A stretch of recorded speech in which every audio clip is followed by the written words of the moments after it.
In the winter of 1929, Chicago did not sleep.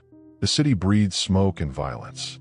Its streets echoed with the rumble of delivery trucks carrying illegal liquor under the cover of darkness. Police sirens were not warnings. They were background noise. And in the heart of it all, behind guarded doors and thick velvet curtains, sat a man whose name had already begun to blur the line between reality and legend. Al Capone to the public, he was a symbol. To the press, a headline. To his enemies, a death sentence waiting to be delivered. But the truth of Al Capone was not what Hollywood would later portray.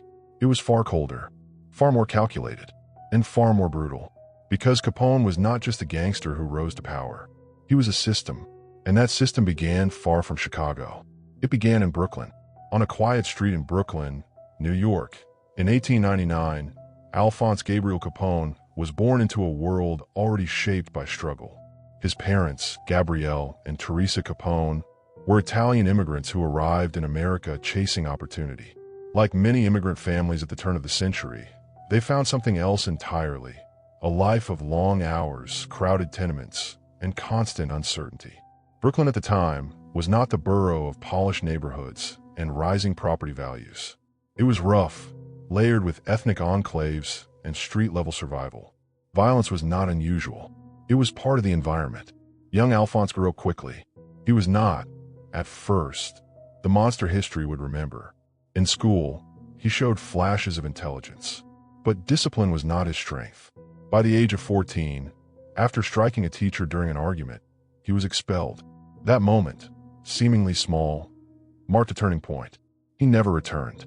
Instead, he stepped into the streets. By his teenage years, Capone had already begun drifting into the world of neighborhood gangs. At first, it was minor, running errands, acting as muscle, proving loyalty.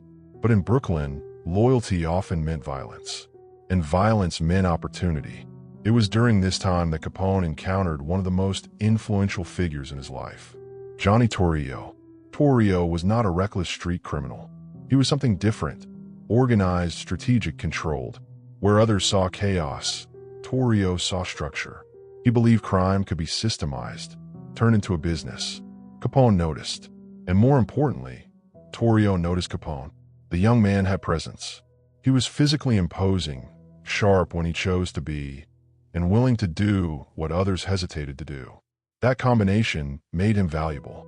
In the early 1920s, Torrio relocated to Chicago, a city rapidly becoming the epicenter of organized crime in America. Prohibition had just taken effect. The sale of alcohol was illegal, but the demand for it had not disappeared. It had multiplied, and where there is demand, there is profit. Torrio understood this immediately. Chicago, with its political corruption and rapidly expanding population, was the perfect environment to build something much larger than street gangs. He needed people he could trust, so he sent for Capone. When Capone arrived in Chicago in 1920, he stepped into a city on the edge of transformation. Speakeasies, illegal bars, were appearing everywhere. Entire networks of bootlegging operations were forming almost overnight. Politicians, police officers, and businessmen were already beginning to blur their loyalties. And at the center of this growing underground economy was Johnny Torrio. Capone didn't arrive as a king. He arrived as a soldier, but that wouldn't last long. At first, Capone worked under Torrio's guidance, learning the mechanics of organized crime. This was not random violence. It was structured, deliberate. Liquor had to be imported, stored, distributed. Payments had to be collected. Rivals had to be managed or eliminated. Capone absorbed everything. He understood that power didn't come from chaos. It came from control, and control required fear. One of Capone's early roles involved managing operations in Cicero, a suburb just outside Chicago. It was a strategic location, close enough to the city to profit from its demand, but far enough to operate with less scrutiny. But control of Cicero was not easily obtained. Local elections were manipulated. Voters were intimidated. Opposition was crushed. Capone didn't just participate. He enforced. Reports from the time describe armed men standing outside polling stations, ensuring that votes went exactly where they were supposed to. Democracy, in Cicero, became an illusion, and Capone helped build that illusion. But while Capone was rising, the environment around him was becoming increasingly volatile. Chicago was not controlled by one organization. It was divided. Different gangs, each with their own territories, competed for dominance. And unlike Torrio, many of these groups relied heavily on brute force. Conflicts were inevitable, and when they came fast. In 1924, violence between rival gangs began escalating rapidly. Shootings became more frequent. Retaliation followed retaliation. Torrio, who preferred negotiation over chaos, tried to maintain balance. But balance in Chicago was fragile, and it didn't hold. In January 1925, Johnny Torrio was nearly assassinated. As he returned home, gunmen ambushed him, firing multiple shots. He survived, but barely. The message was clear.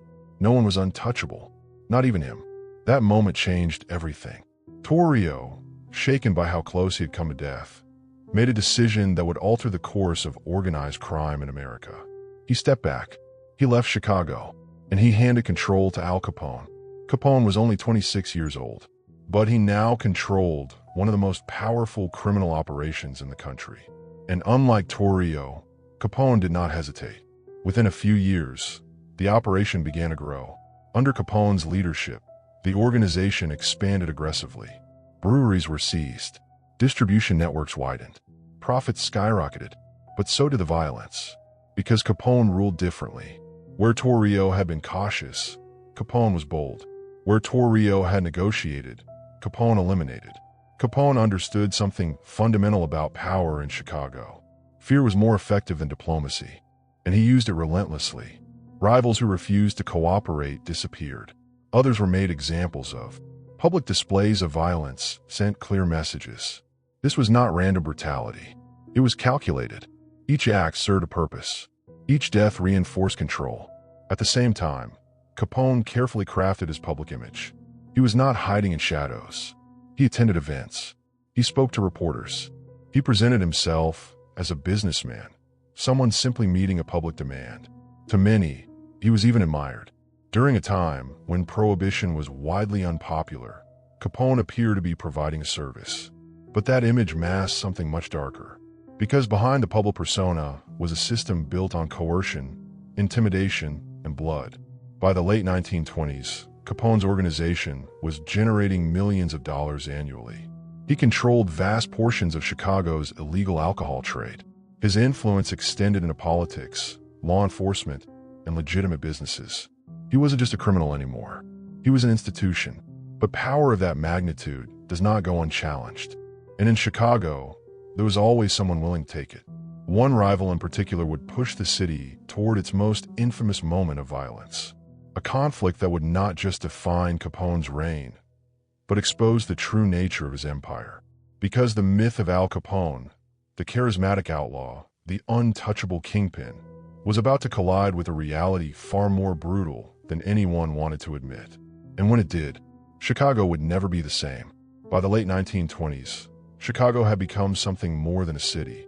It was a battleground, not one defined by front lines or uniforms, but by invisible borders, streets, neighborhoods, and warehouses claimed by men who operated outside the law, but controlled everything within it. At the center of this landscape stood Al Capone. His empire stretched across the city, built on bootlegging, gambling, and prostitution. Money flowed constantly, millions of dollars moving through a network so vast that even law enforcement struggled to understand its full scope. But power like this never exists in isolation. It invites opposition. And Capone had one enemy who refused to disappear. On the north side of Chicago, a rival operation had been growing. It was led by a man very different from Capone. George Bugs Moran was unpredictable, volatile, and deeply entrenched in his territory. Unlike Capone, who cultivated a public image of charm and accessibility, Moran operated with open hostility. He didn't seek approval. He didn't care about appearances. And most importantly, he refused to submit. The conflict between Capone's South Side organization and Moran's North Side gang had been building for years. It wasn't just about territory. It was about control of Chicago's most profitable business, illegal alcohol. Each shipment, each truckload, each speakeasy represented money. And in a system without legal protections, disputes weren't settled in courtrooms. They were settled in the streets. Shootings became routine. Drive-by attacks, ambushes, retaliation layered upon retaliation. The city grew accustomed to the violence. But behind the scenes, something more calculated was unfolding. Capone wasn't interested in endless war. He wanted resolution, permanent resolution. In early 1929, that opportunity appeared. A plan began to take shape, one that would eliminate Moran's leadership in a single, decisive strike. It required precision, it required deception, and it required absolute ruthlessness. On the morning of February 14th, 1929, Valentine's Day, the city woke to cold air and quiet streets. Inside a garage at 2122 North Clark Street, several members of Moran's organization gathered. They had been lured there under the pretense of a liquor delivery, an opportunity too valuable to ignore. They didn't know they had been set up. Shortly after 10:30 a.m., a police car pulled up outside the garage. Witnesses later described what seemed like a routine raid. Uniformed men entered the building. Inside, Moran's men were lined up against a wall. They were disarmed, controlled, and then they were executed. The sound of gunfire shattered the illusion. 7 men were killed, shot repeatedly with submachine guns. The attackers left as calmly as they had arrived, maintaining the appearance of law enforcement to avoid suspicion. It was efficient, it was methodical, and it was unlike anything Chicago had seen before. The event would become known as the St. Valentine's Day Massacre, and it changed everything. Although Capone was in Florida at the time, the message was unmistakable. This was his operation, his strategy, his escalation. But something went wrong. George Bugs Moran was not among the dead. He had arrived late, and upon seeing what he believed to be police outside the garage, he turned away. That moment of hesitation saved his life. The target had survived, but the impact of the massacre went far beyond Moran. It shattered the illusion that organized crime could remain hidden. For years, Capone had operated in a gray space, publicly visible, yet legally untouchable. His crimes were known, but proving them was another matter. This was different. This was undeniable. The brutality of the massacre shocked the nation. Newspapers across the country carried the story. Photographs of the crime scene circulated widely. Public fascination with gangsters began to shift from admiration to alarm. The violence was no longer distant. It was undeniable. For Capone, this marked a turning point, because the attention he had once welcomed was now becoming dangerous. Federal authorities, who had previously struggled to build cases against organized crime figures, began to intensify their focus. Capone was no longer just a local problem. He was a national one. But even as pressure mounted, Capone's empire continued to operate. His organization adapted quickly. Routes were adjusted. Operations were shifted. Corruption ensured that many local officials remained cooperative or silent. Capone understood that survival depended on flexibility, and for a time it worked. At the height of his power, Capone's organization was earning an estimated $100 million annually, an extraordinary figure for the time. His influence extended into nearly every aspect of Chicago's underground economy. Speakeasies operated under his protection. Gambling houses generated constant revenue. Political connections ensured that interference remained limited. He wasn't just controlling crime. He was controlling the environment around it. And yet, cracks were beginning to form. Because Capone's greatest strength, his visibility, was becoming his greatest weakness. Unlike many crime figures who operated in secrecy, Capone embraced the spotlight. He gave interviews. He appeared in public. He spoke openly about his activities, often framing them as harmless or even beneficial. "I'm just a businessman," he once claimed. But the image no longer held. Not after the massacre. Not after the bloodshed became impossible to ignore. Law enforcement began shifting tactics. Traditional methods, witness testimony, direct evidence, had failed. Capone's organization was too insulated, too loyal, too controlled. So investigators looked for another approach. They began following the money. The idea was simple. If Capone couldn't be convicted for violence, he could be convicted for profit. At the center of this strategy was a small team of federal agents, working quietly, methodically, and with a level of discipline that mirrored Capone's own operations. They weren't looking for headlines. They were building a case. Piece by piece. Capone, meanwhile, continued to operate as if nothing had changed. He attended events. He traveled. He maintained his image. But beneath the surface, the pressure was building. Because for the first time, the threat he faced wasn't coming from rival gangs. It was coming from something far more persistent, the federal government. And unlike his enemies on the streets, this was not a threat that could be eliminated with violence. By 1930, Capone's name appeared at the top of a list published by the Chicago Crime Commission.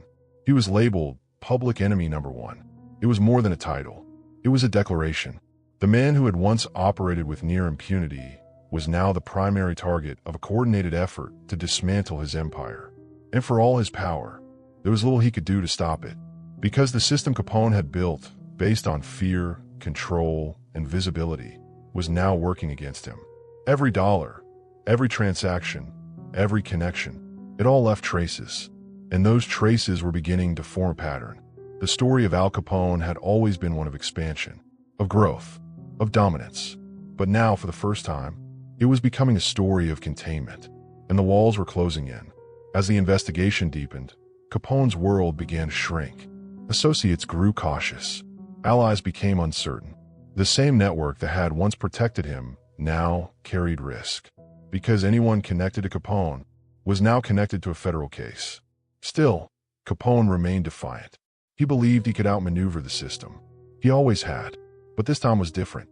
Because the people coming after him weren't looking for a confrontation. They were building something far more dangerous. A case that didn't rely on witnesses. A case that didn't rely on fear. A case that relied on facts. And once it was complete, there would be no escape. The empire Capone had spent years constructing, through violence, strategy, and relentless ambition, was about to face its greatest test. Not in the streets, but in a courtroom.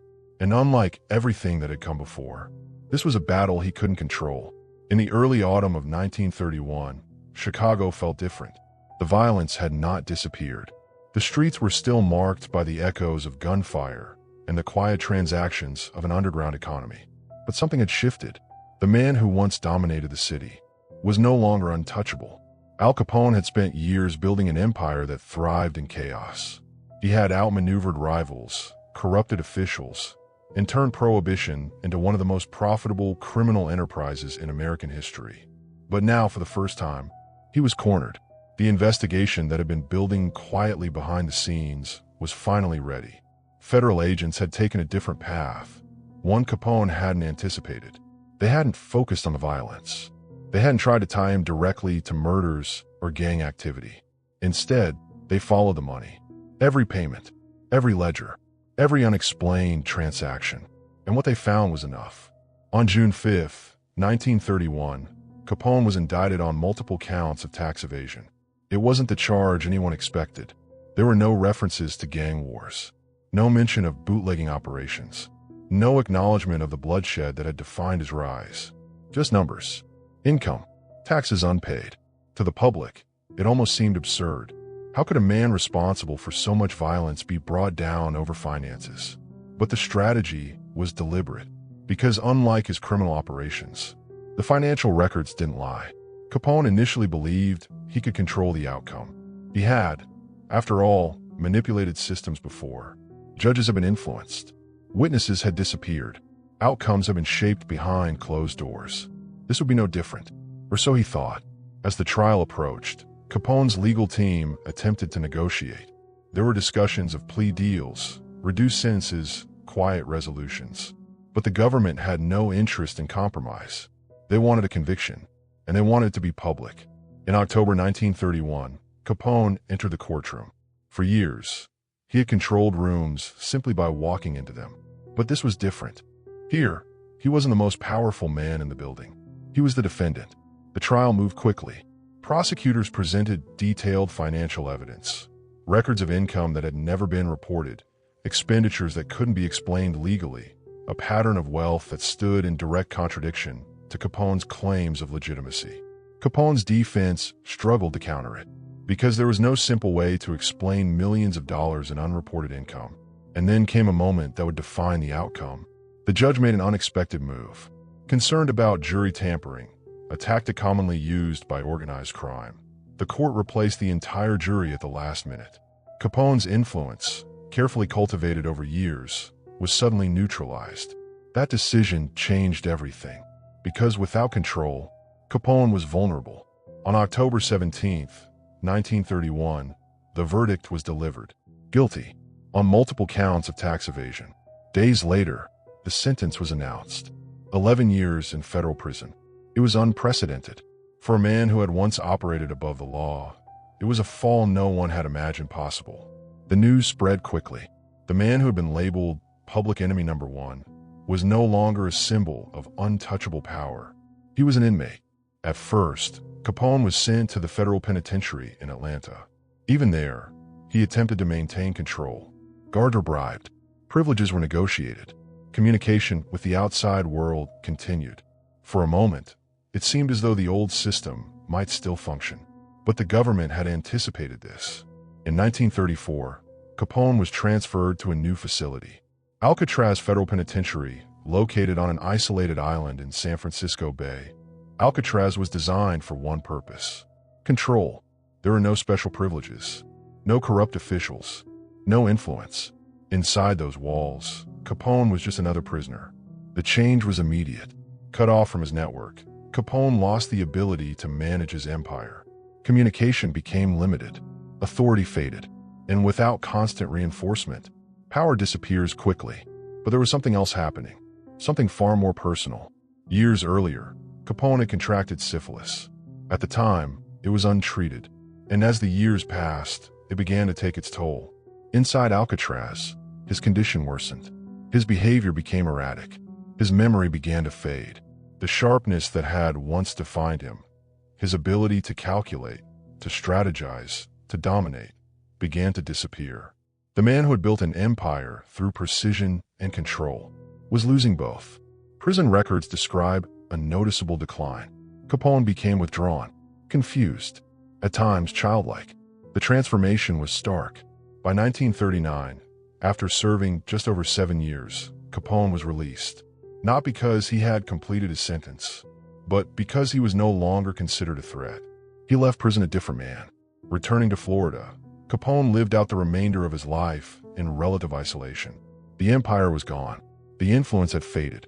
The world he once controlled had moved on without him. Visitors who saw him during this time described a man disconnected from his past. The stories, the power, the violence, it all seemed distant, as if it belonged to someone else. On January 25, 1947, Al Capone died. He was 48 years old. The official cause was cardiac arrest, brought on by complications related to his long-term illness. The man who had once ruled Chicago died quietly, but the story didn't end there. Because Capone's legacy would take on a life of its own. In the decades that followed, Hollywood began to reshape his image. Films, television shows, and books transformed him into something almost mythological. A larger-than-life gangster, charismatic and fearless, operating with a kind of twisted glamour. The violence became stylized. The brutality softened. The reality blurred. But the truth was never glamorous. It was calculated. It was systemic. And it was built on fear. Capone wasn't just a criminal mastermind. He was a product of his environment, and a reflection of it. An era defined by prohibition, corruption, and opportunity. An era where the law created a vacuum, and men like Capone filled it. His rise wasn't accidental. It was inevitable. Because when a system breaks down, something always replaces it. And in 1920 Chicago, that replacement was Al Capone. But his fall carried a different message. One that echoed far beyond the courtroom. That no matter how powerful an empire becomes, no matter how deeply it embeds itself into the fabric of a city, it is still vulnerable, not always to violence, not always to rivals, but to something far quieter: accountability. And in the end, that was what brought Capone down. Not bullets, not betrayal, but numbers. The myth tells the story of a king, but the truth tells the story of a system that rose, dominated, and then collapsed under its own weight. And somewhere between those two versions lies the reality of Al Capone, a man who didn't just live in history, he shaped it.